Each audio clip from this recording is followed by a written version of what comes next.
Welcome to Technically Zen, a GovCIO media and research podcast where chaos meets clarity. Take a breath, lean in, and let's find your Zen.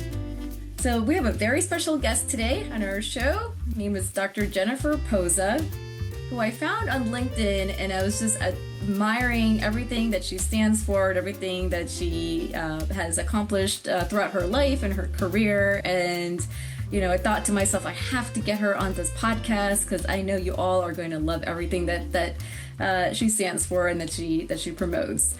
So Dr. Posa is an organizational psychologist and recognized thought leader in workplace culture, psychological well-being, and high performance.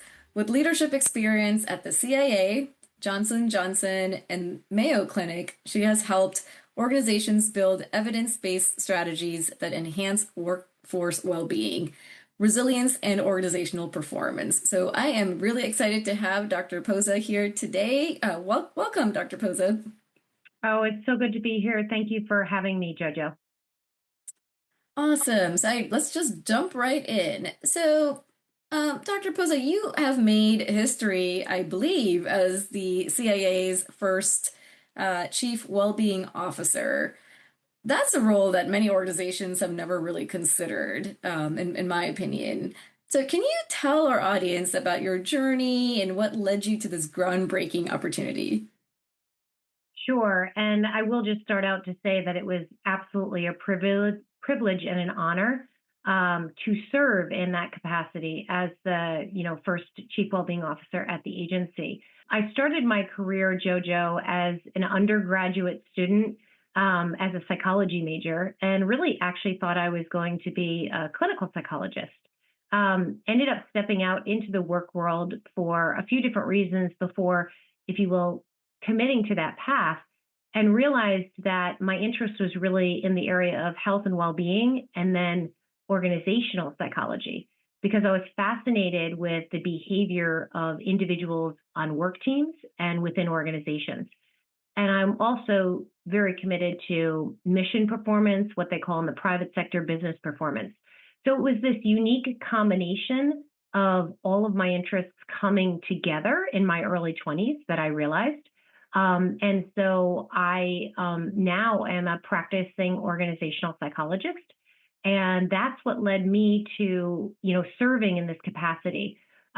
Early in my career, throughout my education, I also worked for, as you mentioned, incredible organizations in addition to the agency. So spent 17 years at Mayo Clinic in various business development as well as strategic roles, and then was recruited by Johnson & Johnson. And that was an interesting shift for me because I moved from a not-for-profit health system into a diversified healthcare company that is one of the largest in the world. In that role, and in that organization, I had 3 roles, but the last role was probably the one that might be of greatest interest to you and your listeners, because I was the global head for employee mental health and well-being for, at the time, 140,000 employees in 77 countries.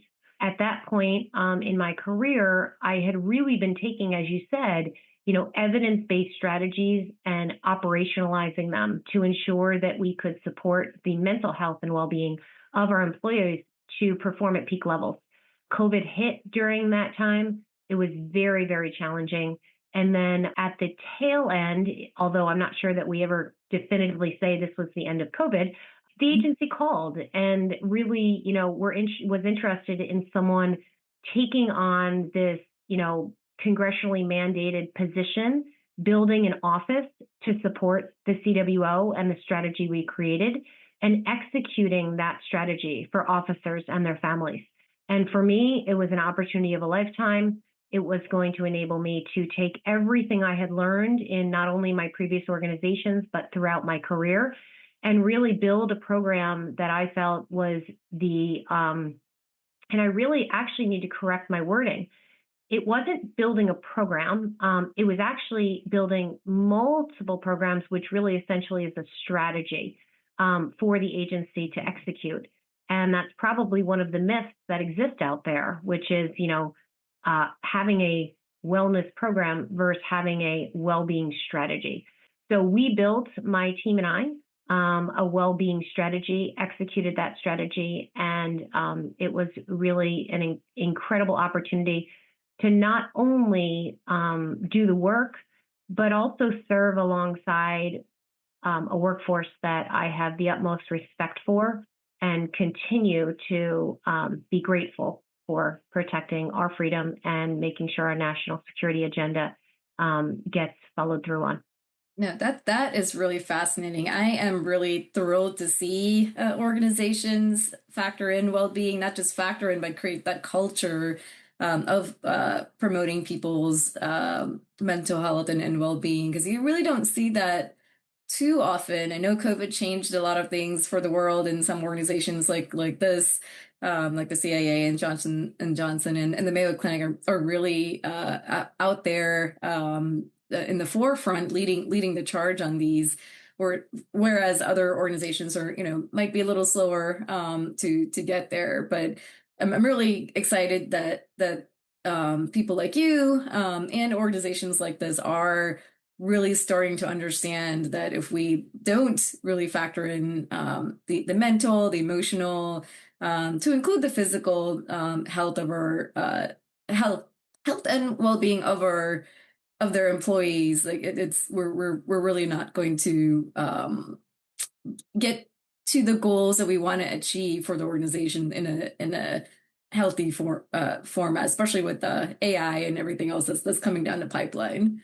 But that being said, many people think of well-being, as you mentioned, just as a HR thing, or maybe it's just a employee benefit program, or we'll just throw some, gym memberships out there or discounted memberships.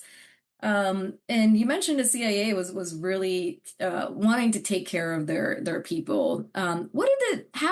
How did the CIA recognize what other organizations seem to be missing, and why was investing in well-being viewed as essential to mission success, not as something that's a nice to have or a optional item? Right. So, I will credit Director Bill Burns. At the time, he was the director who identified this need and implemented the position, and with his leadership team as well as the office. And I think it's a very important question that you're asking, but it's also an opportunity for every leader. So as leaders continue to grow, what I've seen, the really successful leaders and leaders that people follow are what I call people first leaders. They're leaders who value the individuals doing the work and ensure that those individuals are taken care of. There's a construct in psychology called perceived organizational support, and it was initiated or created back in the mid-'80s. And there's been research for decades that has demonstrated that when an employee feels valued by their employer, they will spend discretionary effort for that job. And so if you think about that, and going back to your question, the director of any agency is focused on achieving mission. That is absolutely the reason why we have these jobs, why our taxpayer dollars pay for officers to work with the benefits, services, and even strategies that they need. But at the end of the day, we need to achieve the mission. And the mission at the agency is something that, our country absolutely needs to fulfill, again, for our national security agenda and for the freedom of Americans. And with that, Director Burns and the entire leadership team, when I joined the agency, had identified that there was an opportunity to take a more strategic approach. It wasn't that the agency did not do well-being, if you will, before I got there. There were many different efforts, but it's very different to have what I call programs in place that are disparate and live in every different area of the organization from a strategic approach. When you take a strategic approach, you're identifying the true needs and interests and opportunities, as well as risks, to achieve your mission. And so how we approached this was absolutely from a strategic approach. And the support to do that was really, Director Burns and the leadership team identifying there was an opportunity to achieve mission more effectively through well-being based on the evidence. Congress approved that and provided the appropriated funds to do that. And then I was privileged enough to come in and join the team to make that happen. I used what I have learned throughout my career as the best approach from an execution perspective. And so that's really how it happened. But I will tell you that the team of officers that I worked with, that, were exceptional. This is not a one-person job. This is an organization's, Right. in my opinion, responsibility. And not only did the people in the office do the work that was essential to execute an evidence-based program, but Jojo, the leaders within the agency, they integrated well-being as a strategic priority under Director Burns' guidance. And they integrated it so well that it shifted the culture in a way that enabled everyone to feel perceived organizational support to a greater extent. So I kind of tried to answer your question with saying, what is the science behind this? Because oftentimes when you say some organizations aren't doing this, it takes a special organization to do it. What I do think is that when leaders look at the evidence and they ask, how can we be the highest performing organization? Leaders understand that the evidence proves this, and smart leaders integrate this into their systems, their processes, their approach, their communications, their overall strategy to achieve success. Mm-hmm. And that is what the leadership at the agency did. I helped them understand what that science is and what the needs of officers were. But they did the work. I was the choreographer behind the scenes, if you will. No, that's a great point. And you had a very good point there in the sense that, most leaders and most organizations want their people and their goals to be successful and maybe even exceed their goals. But I feel like a lot of organizations jump to, okay, look, we got to push our people to be faster and better and more effective and more efficient, which some may interpret as, oh, that means we got to be available 24/7 and we can't say no to anything, and we just have to keep, taking on as much as possible. And then before you know it, it's too late. They're burnt out. They're tired. People leave. People get sick when you don't factor in their well-being. So it's great to see organizations like the CIA and others out there that really take a pause in that moment and really think about, if we want to be better, faster, maybe even more effective, efficient, and within our budgetary constraints, we really have to do the opposite of that. We have to help our people maybe pause in the moments, actually maybe not, be able to say no, and create that psychological safety is what I'm hearing the organizations did. Because, I've tried to promote wellness and well-being across all the organizations that I've worked for. And it's, as you also pointed out, it's great to have leadership or get that leadership buy-in and really have your leadership stand as a role model for this, because otherwise it's going to be hard to change that culture. So one thing and when we've spoken earlier to tie into things is, I've always felt like, okay, if you're a strong person or you're a strong organization, that's really tied to how resilient you are in facing these curveballs or the high priorities, high pressure, high visibility type of environments. But one thing you've told me is that really stood out for me is the concept of readiness versus resilience, and that there is a difference between readiness and resilience. Can you tell our audience like what readiness really means to you and why it's bigger than just resilience, and why does it matter in today's unpredictable world? So you're absolutely right, Jojo, and thanks for bringing this up again. So for me, and certainly because I've now left federal service, I'm no longer serving as the Chief Wellbeing Officer at the agency. I work with many different organizations and leaders, and what I really focus on is the readiness of your leaders and your workforce. Because when you think about it, readiness is what we need to be. We need to be ready for all of the unpredictable challenges and things that might land on our plate each day. And when you look at resilience, resilience is absolutely something that we want to build. Resilience is really by definition, granted, there are many different definitions.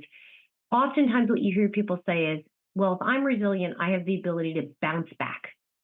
So, Jojo, when you hear that, it sounds very reactive in my mind. It says, okay, well, how quickly did Jennifer bounce back when I learned that there was an unexpected death in my family, or when I learned that my leadership was going to change, or when I learned that my next tour was going to be something that wasn't my first pick, or maybe something else happened that really unearthed me from a personal perspective or had a life-changing impact on me. It's when you think about it and you shift to readiness from a mindset perspective, I think about it in a much more proactive way.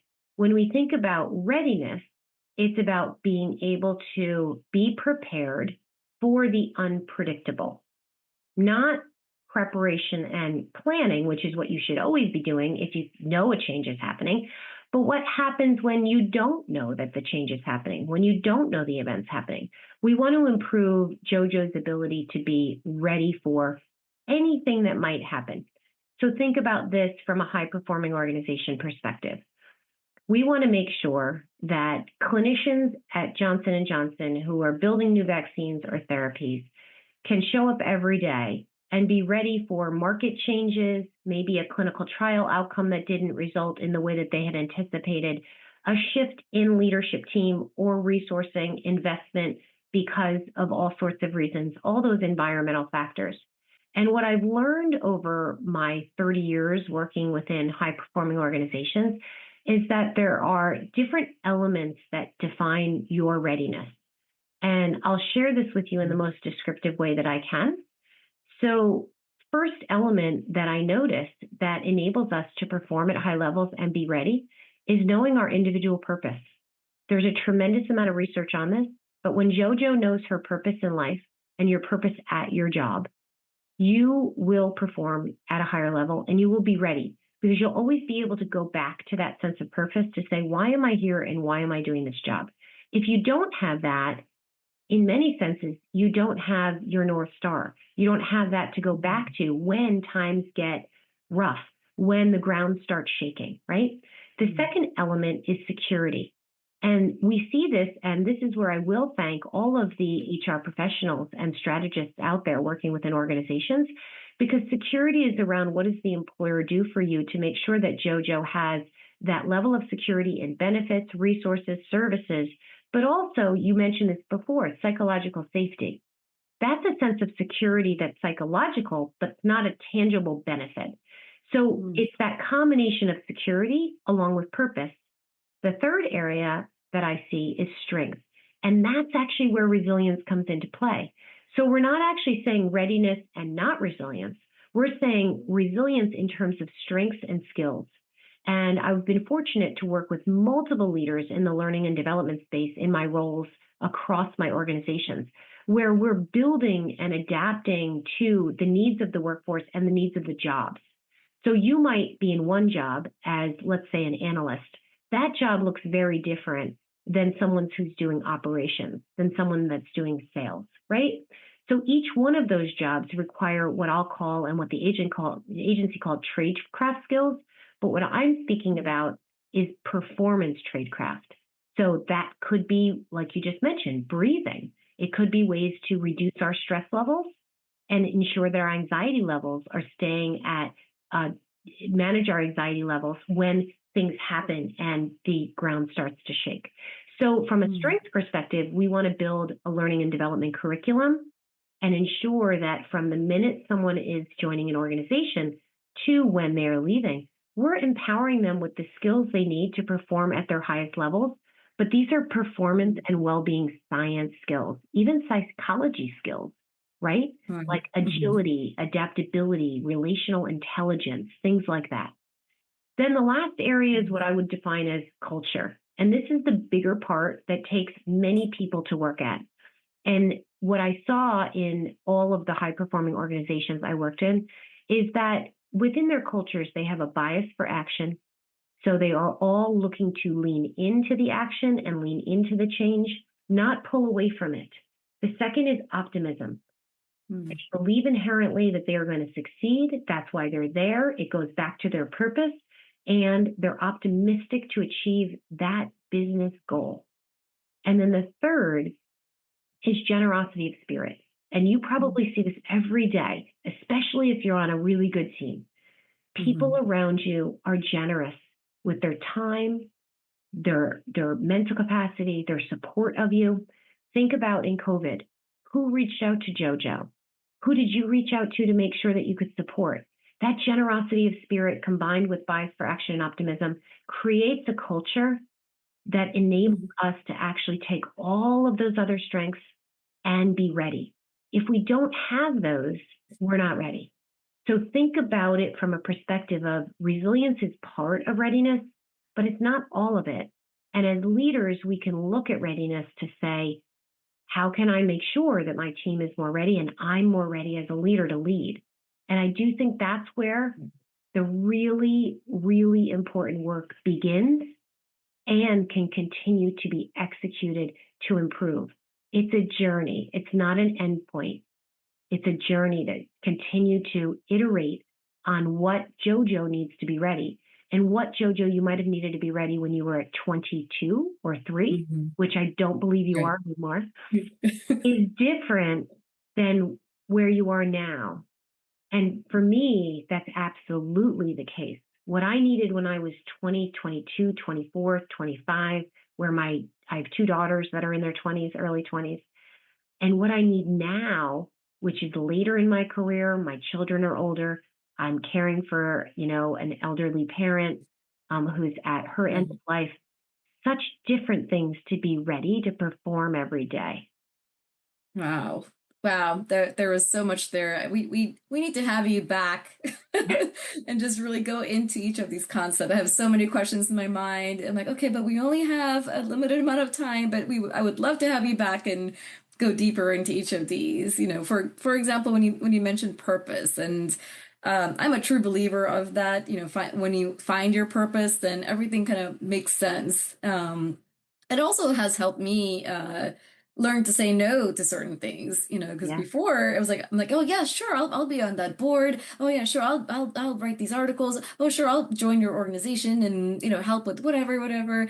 And at some point, I was getting burnt out myself, and I really had to go through the exercise to figure out, like, what is my purpose? What do I really what will I do in my sleep that I'm really good at, that I don't really care if I get any money or any monetary, return on this, because I would do it anyway, because I just love doing that. And then I started realizing, like, oh, I feel like this is my purpose. And then start to differentiate, oh, this is a great opportunity, but does it align with my purpose? And if not, I'm going to have to just say no. But I that's found a skill, but that's a skill that you've learned, right? So if you don't have that skill, and think about people that are just entering their career or haven't had coaching or don't, read the research, they might dismiss the fact that that's actually what's missing. And that's foundation. Exactly. Right. Yeah. And that was going to be my point. It's like I've noticed that a lot of people don't know what their purpose are. They might be really good at something, but that doesn't mean that's their purpose. Because are they so passionate about this that they would do it anyway, even if they're not really getting any monetary value out of it? So when you mentioned finding that purpose in your organization, I feel like maybe one of the caveats, maybe some people might be doing a job just because that's the job that they were able to find. Maybe they didn't have other options, or at least they thought they didn't have other options. But I've also, I have taken jobs like that way in my 20s. And then I realized, like, oh, this is really not what I really want to do. But I wasn't ready to leave just yet. So I think as a caveat to, or maybe in addition to, if you don't feel like what you're doing is your purpose in your job, then maybe finding something purposeful, like while you're at your job to do. So, Mhm. whether when I was a security officer in a different organization, and I feel like, well, I'm just trying out, cybersecurity. I don't know if this is my purpose or this is really what I'm meant to do. But what I'm really passionate about is the people. So maybe I can start like a well-being program or something like that. And my leadership said, sure, go ahead and do that, but you get no money, no budget, no resources, no staff, and you still have to take care of your security duties. But if you want to do this, sure, we're not going to stop you from doing it. And I'm like, okay, cool. And that ended up being my purpose, because it became a well, attended program. And then, as you said, people started volunteering their, generously in their hours. Oh, we want to help you with this, you're doing something great for the organization. And then I was able to kind of bring that to life and create that wherever I go. So I feel like there's hope out there for people that feel like, well, I don't know what my purpose is. And I know for sure my job isn't my purpose. Like, well, you could find some purpose. 'Cause Right. there is a purpose for people to be in their jobs. Maybe they just have to take one step extra to find something purposeful in their job, and that might lead to something. And I think your example is great for two reasons, Jojo. First is, by you doing that, you were supporting your own purpose, but also fulfilling your own well-being. So part of that is Yes.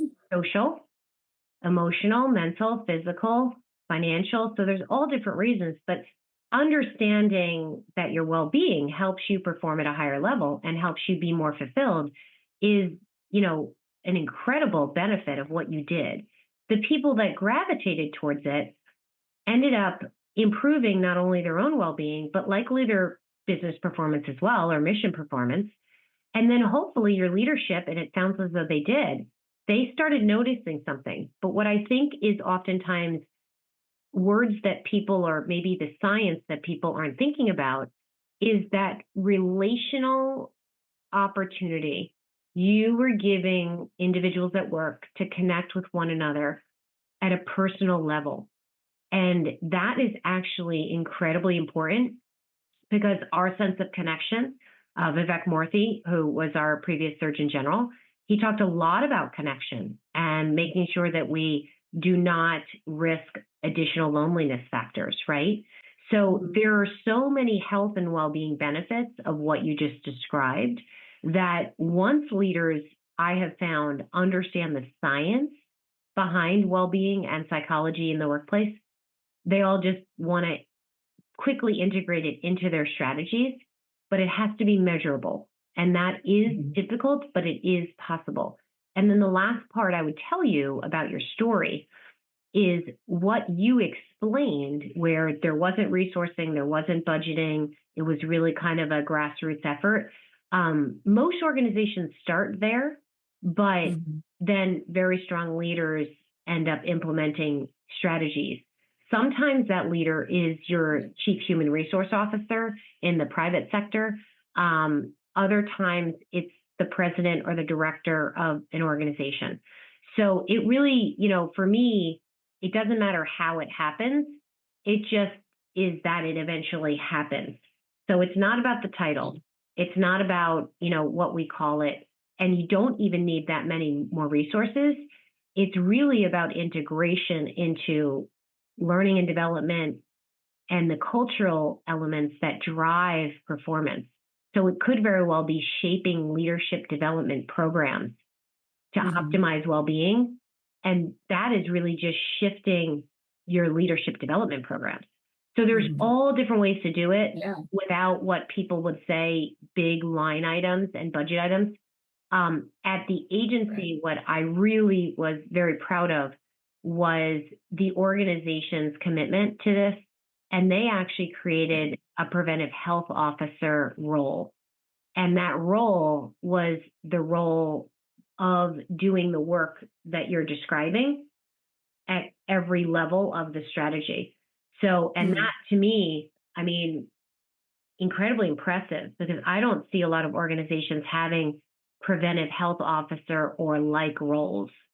So there's all sorts of ways on how to execute it, but you're spot on. The work that you are doing, how you're integrating it into your own life and then into your profession, is something that I think many people that I've had the privilege of working with or talking to have taken that approach. Yeah, I think it's I'm a strong believer of, if you can't change the world, you could at least be the catalyst to start that change, for the world to eventually will change. Yeah. So, now that we were coming towards the close of our session, but I did want to ask, we always leave our callers with a call to action and a practical way that they can implement some of your concepts. So would you tell our users maybe one or two practical things that they can do tomorrow to increase readiness, create that culture where people can really thrive, and really maybe challenge them just a tad bit, but something practical that they can do tomorrow? Yeah. So I don't even think they have to wait till tomorrow. How about that? I think that was great. My ask of you is to hang up this conversation with me, JoJo, and continue to be an amazing role model for others, and hopefully other listeners doing the same. Where I want you to give yourself 5 minutes and think about, are you clear on your purpose? Our purpose can change over time. My purpose right now is different than my purpose was when I was caring for my young children versus caring for my elderly, parent. So ask yourself about your purpose. Make sure you're clear on it. Spend some time there. The second thing you can do is, do you have the security around you? Have you connected to them lately? Think about that and what else you might need, and add that. It could be, I need coffee once a week or a phone call once a week with somebody who really gives me energy, especially if you're feeling depleted and at low capacity levels. That's a strategy that I've used many times in my career, where I say, this week I'm absolutely going to take 30 minutes of time. It could be on my commute home, or it could be during the day, depending on when I can fit it in. And I'm going to make sure I talk to one of my oldest friends who give me energy once a week, because I was feeling disconnected. So that was like a strategy. And then strength, you can build these strengths and say, what other strengths do I need to be ready? It might be stress management. It might actually be boundaries. So there's all sorts of things that you can do. So I would say my recommendation is take 5 minutes and say, how can I be more ready? In those 3 areas, which you control as an individual, you can define as an individual. And then if you want to take another 5 minutes, think about the cultural elements to say, how can I contribute to a bias of action, be more optimistic, making sure that I'm generous with others, and then making sure that you're in an environment that you're getting the same. If you're not, and there are a lot of people that share with me, I just don't know that this is the right place for me. The first place to start is understanding that. And self-awareness is always the first place for change. So, I do a lot of coaching. I do a lot of coaching of individuals. I do a lot of coaching of leaders and organizations, and really helping them with this. But the readiness framework that I'm offering helps at an individual level. And I would say put it into place and just give yourself 5 minutes, and just don't ever lose sight of readiness in your own personal strategy on achieving what it is that you want to do here in this world. Wow. I'm definitely going to write those down after we get off our episode today. Make sure I have it in front of me on the wall that I can practice today. You don't have to wait till tomorrow. That's a great point. Now, to leave our audience with our standard Technically Zen micro reset technique, in the spirit of Technically Zen in the world of chaos, would you be able to share a simple 30 to 60-second micro reset technique that our listeners can use whenever they feel overwhelmed or caught off guard, or to just to stay technically zen? Yeah. I mean, it kind of combines what I've been sharing so the theme is going to be consistent. If I find myself overwhelmed, caught off guard, and trust me, we're all human, we all do. I usually, and you'll laugh at this, I hope, and people that know me have heard me say this before. I usually try to find a quiet place to just think, and then I go back to my purpose. But my favorite quiet place, especially in the workplace, is the bathroom. Somehow I thought you were going to go there. It's the bathroom. And this is the best trick. And when my 24-year-old daughter was moving into a new project, going into a new building, she's like, Mom, what happens if I get overwhelmed or I get stressed? And I said, you need to find, when you walk into your new building and your new job, you need to find the bathroom. And she's like, why are you telling me to find the bathroom? I said, because when you walk in the door, you're probably going to maybe feel like you need to look at your face, check your hair, do whatever it is that you need to do. But you're also going to know where the bathroom is, that if you get confused, flustered, or overwhelmed, it's always your safe place. You could always walk into the bathroom, shut the door. You don't have to say anything to anybody. But what do I do in that bathroom stall? I always ask myself, why am I here? Like, why did I find myself overwhelmed? What is my purpose? Why is it worth it to get through this very difficult conversation, time, situation? Or why is it here that I need to be here and continue to get through the challenge, right? Purpose is always at the very core of what will get you through your hardest times and your hardest situations. So I tend to try to do that. And that is always usually my reset. And I think, that those are amazing points. And I almost feel like you might know better about this than I would, just the act of just sitting there in that position, which is slightly different than just sitting in your chair and, and in your office space, somehow just calms your brain down because I do the same thing, especially when when I'm in the chaos with among 3 kids. I'm like, I need to go to the bathroom. Correct. And when they were little, you actually couldn't even do that, right? Because they wanted to be in there with you. But like, I just literally stand. I just stand at the door. Interesting. Okay. But that's me. But again, self-awareness. So a lot of, what we know in the science, as well as in my work as I apply to science, is so much of this is self-awareness, but then also respecting others, because no one of us is exactly the same. So that's that relational intelligence. And the resilience is around adaptability. I think it's a journey, but it's something that absolutely helps individuals perform at levels that they want to, at their potential in life as well as work. So I hope that it was helpful what I shared today. It was amazing. I was privileged to serve in the role, and now I just help lots of organizations and people find the best approach, because a strategic approach, whether it be individually or organizationally, is really the right way to do this, because well-being is multidimensional. And if you try to make it one-dimensional, you will miss the opportunity to arrive at your full organization's potential or your own individual potential. Wow. There's so many bits and bytes I got out of this episode. I need to go back and watch it myself and take notes and probably create some vision boards and everything for myself, so I can make sure that I am aligning with my purpose and everything that I do. Well, thank you so much, Dr. Posa. This has truly been wonderful.